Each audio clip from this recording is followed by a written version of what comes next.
Salam Rahayu untuk kita semua.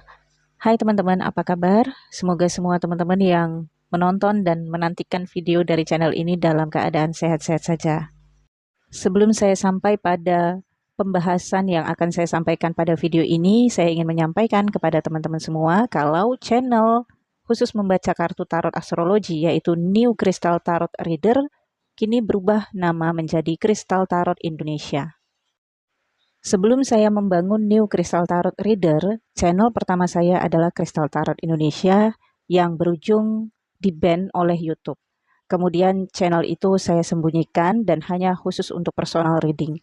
Saya bangunlah channel kedua yaitu New Crystal Tarot Reader. Kemudian sekarang saya kembalikan lagi menjadi Crystal Tarot Indonesia. Dan channel ini khusus membaca astrologi serta jurnal saya. Kak Tika Jurnal Spiritual adalah channel ketiga. Jangan lupa teman-teman subscribe dan aktifkan notifikasi loncengnya setiap channel saya agar channel kita ini berkembang, karena channel ini berkembang juga berkat motivasi support dari teman-teman semua. Terima kasih untuk teman-teman semua yang mendukung channel saya dari awal sampai dengan saat ini. Semoga keberkahan melimpah untuk teman-teman semua. Amin ya Rabbal Alamin. Oke, kita masuk ke pembahasan video kali ini. Saya ingin membahas dan membaca Merkuri yang akan retrograde di tanggal 5 Agustus 2024. Saya baca lebih awal karena di bulan Juli tentu hawa-hawa Merkuri retrograde ini udah kerasa. Saya share tabelnya kepada teman-teman semua, tapi mungkin tidak kelihatan jelas ya, karena saya share 3 tabel sekaligus. Saya tandain lingkaran merah, itu adalah posisi Merkuri. Dan saya gunakan di house pertama Aries, karena urutan zodiak yang pertama adalah Aries. Teman-teman lihat saja posisi zodiak teman-teman, apakah zodiak Sun, Ascendant, atau Moon. Zodiak teman-teman angka berapa? Untuk Aries angka 1, Taurus angka 2, Gemini angka 3, Cancer angka 4, Leo angka 5, Virgo angka 6, Libra angka 7, Scorpio angka 8, Sagittarius angka 9, dan Capricorn angka 10. Dari 3 tabel ini, tabel yang paling kiri, ini adalah posisi Merkuri retrograde awal, yaitu ketika Merkuri berada di angka 5, itu adalah rasi Leo. Di tanggal 5 Agustus 2024, Merkuri retrograde di Leo. Kemudian tabel kedua, ini adalah posisi Merkuri retrograde yang masuk ke angka 4. Ini adalah rasi dari Cancer. Tanggal 21 Agustus, Merkuri sudah masuk di rasi Cancer dengan posisi retrograde sampai 29 Agustus retrograde di Cancer. Kemudian masuk ke tabel paling pojok kanan, posisi Merkuri berada di angka 5, itu adalah rasi Leo. Merkuri sudah masuk ke Leo kembali di tanggal 4 September 2024.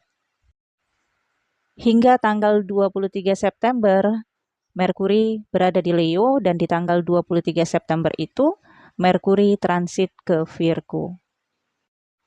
Merkuri adalah Lord dari Gemini. Rumah Merkuri berada di house ketiga, yaitu planet komunikasi, negosiasi, perjalanan, saudara-saudara, kemudian juga korespondensi. Posisi Merkuri jika berada di Leo netral, tetapi jika Merkuri berada di Cancer tidak netral. Merkuri dan Lord dari Cancer bermusuhan, jadi energinya akan bentrok. Kenapa Merkuri dan Lord dari Cancer bermusuhan?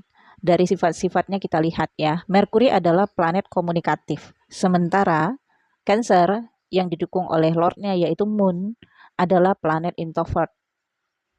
Sementara Merkuri jika bersama dengan Leo atau berada di house Leo sangat positif, karena Leo menyukai hal-hal yang komunikatif dan keceriaan dari Merkuri. Itu juga sebabnya Gemini dan Leo adalah pasangan soulmate yang cocok, baik itu sebagai teman atau berpasangan. Karena Merkuri adalah Lord dari Gemini. Di bulan Agustus, tanggal 5, Juga terjadi new moon. Terlihat ya, di tabel pertama pojok sebelah kiri, teman-teman lihat ada moon. Meskipun kecil banget, mudah-mudahan teman-teman masih bisa lihat ya. Kemudian ada juga Venus yang berada di Leo. Dan saya juga mohon maaf kepada teman-teman semua, saya tidak sempat update kemarin karena saya sibuk banget menginformasikan di tanggal 29 Juni 2024 sampai 15 November 2024 Saturnus retrograde in Aquarius. Jadi teman-teman lihat posisi Saturnus berada di angka 11 yaitu Aquarius dengan ada tanda bintang di sebelah Saturnus. Nah, itu adalah posisi Saturnus sedang retrograde. Mungkin teman-teman sudah tahu informasinya dari channel astrologi luar negeri karena sepertinya hanya channel astrologi luar negeri yang membahas tentang Saturnus retrograde. Posisi Saturnus retrograde berada di house yang sama. Jadi sebelum retrograde ya Saturnus memang berada di Aquarius.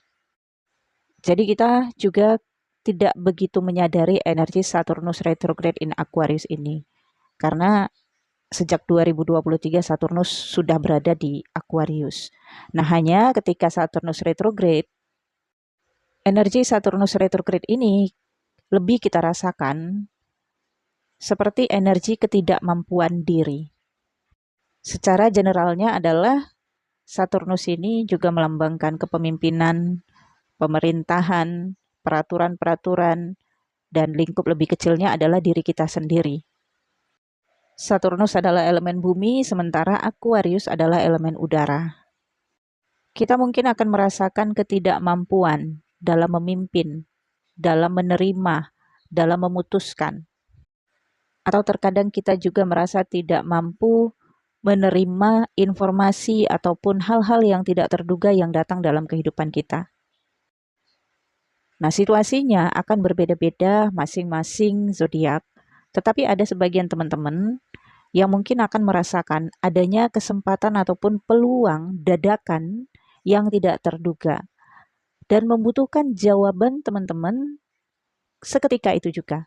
Nah, energi Saturnus retrograde bisa membuat teman-teman merasa tidak mampu untuk menerima kesempatan itu sehingga mungkin refleks teman-teman langsung menolak atau mengalihkan ke yang lain atau seperti menunda sehingga kesempatan ini terlewatkan. Atau sebagian lagi teman-teman merasakan batas kemampuan diri sehingga ada hal-hal yang teman-teman perjuangkan ternyata teman-teman menyadari tidak sanggup atau tidak mampu memperjuangkannya lagi.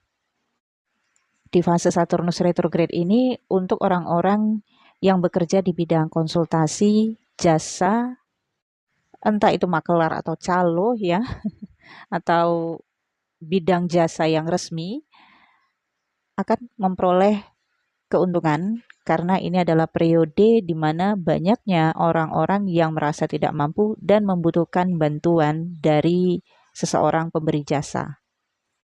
Orang-orang yang bekerja di bidang agensi atau coach, ini adalah periode pencapaian-pencapaian kesuksesan ataupun perkembangan dari profesinya.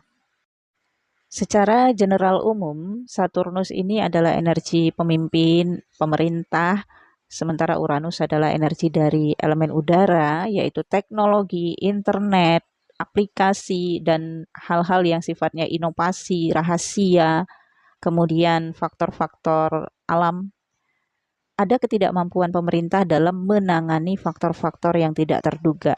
Contohnya saja virus yang akan menyerang teknologi ataupun aplikasi milik pemerintah ya, atau serangan dari hacker, atau trouble di aplikasi ataupun teknologi yang dimiliki oleh pemerintah. Oke, jadi solusinya apa untuk teman-teman ketika Saturnus retrograde ini? Pekalah. Peka, maksudnya adalah cepat tanggap dan sensitiflah dalam memahami situasi, menerima informasi harus ditanggapi dengan cepat. Apapun keinginan teman-teman, misalnya hal-hal yang berkaitan dengan pemerintahan, dokumen, atau yang sifatnya itu adalah peraturan-peraturan ya, cepat disikapi. Kalau ada kesempatan yang ditawarkan kepada teman-teman, ambil cepat. Karena Saturnus retrograde ini memang menunjukkan melemahnya atau melenturnya undang-undang, pemerintah, atau aturan-aturan. Oke, teman-teman. Jadi pada video ini saya memang akan membahas Saturnus retrograde kemudian Mercury retrograde. Saturnus retrograde sudah, nah kini kita masuk ke pembahasan Mercury retrograde. Tentu saja ada dampak dari Saturnus retrograde karena ketika Mercury retrograde, Saturnus juga masih retrograde. Dalam situasi secara general, ketika Mercury retrograde masih di Leo, akan ada informasi-informasi yang dipublish secara umum yang diketahui oleh orang banyak. Ini bisa saja peresmian, pelantikan, ikrar yang akan dilihat oleh orang banyak. Jadi ini memang khusus untuk konsumsi publik. Tetapi karena ada Moon juga berada di Leo ketika Mercury retrograde, maka di balik ikrar, di balik pengumuman yang dikonsumsi oleh publik, ada rencana ataupun strategi tersembunyi di balik itu semua. Informasi yang dipublish, yang kita lihat, yang kita serap, sebenarnya bukan informasi yang benar. Tujuannya dipublish memang agar kita tahu, agar semuanya tahu. Tetapi di balik itu semua, ada informasi yang paling akurat dan paling benar tetapi disembunyikan. Yang bisa tahu informasi yang sebenar-benarnya yang disembunyikan ini adalah energi Venus, yaitu orang-orang terdekat dan orang-orang yang paling akrab. Karena Mercury retrograde, oposit dengan Saturnus yang juga retrograde, ini berarti informasi, pelantikan, peresmian, ataupun kabar-kabar yang dipublish memang tidak bisa dikonfrontasi, tidak bisa dibantah, atau tidak bisa ditepis. Kita hanya bisa melihat sajian itu dan kitalah yang masing-masing menyaringnya menurut akal dan pikiran kita masing-masing. Karena Saturnus retrograde kan, seperti yang tadi saya sampaikan, ada ketidakmampuan dari diri kita untuk mengatasi hal-hal yang terjadi dari eksternal, tetapi memang berpengaruh ke kehidupan kita. Namun, kita tidak bisa berbuat apa-apa. Di titik ini, kita hanya bisa mencari solusi. Yang pertama menerima, kemudian membuat rencana-rencana ke depan untuk bagaimana kita melalui seiringan dengan ketidakmampuan kita. Kemudian, ketika Merkuri terus retrograde dan masuk di Cancer, maka pada periode ini isu-isu kebenaran dari informasi-informasi yang di publik yang kita serap tadi akan muncul. Ada beberapa pihak yang akan memunculkan bukti ataupun fakta berdasarkan data dengan tujuan ingin merubah informasi yang sudah dipublish atau pelantikan, keputusan, peresmian ingin dirubah. Jadi ini seperti hidden enemy ya teman-teman, musuh dalam selimut. Ini berarti teman-teman dalam lingkup sosial sepertinya harus membatasi publikasi mengenai data personal atau masalah-masalah internal teman-teman. Hati-hati dalam mempublikasikan atau menceritakan baik itu ide ataupun masalah teman-teman kepada orang-orang yang tidak kompeten untuk menjaga atau memberikan solusi. Karena bisa saja teman-teman terjebak dalam perangkap musuh dalam selimut yang pada waktunya nanti dia akan mengelola informasi yang dia miliki dari teman-teman untuk dia jadikan sebagai pembantahan dari image yang udah teman-teman bangun di sosial. Oke, agar teman-teman bisa lebih fokus ke diri, saya akan baca berdasarkan zodiak.